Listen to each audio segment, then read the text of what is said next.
Ma tahan tagasi tulla ja järgmisi ma ootan väga seda tasuta koolitust.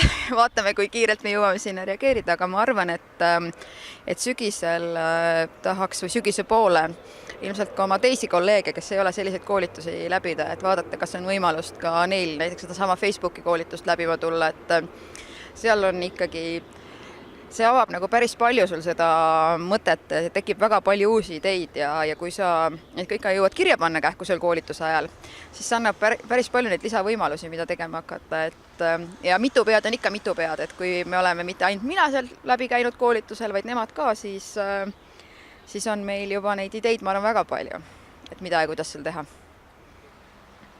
Ja mul ei olegi tegelikult ju midagi sellist välja tuua, mis oleks olnud pahasti või mis ei oleks mulle meeldinud.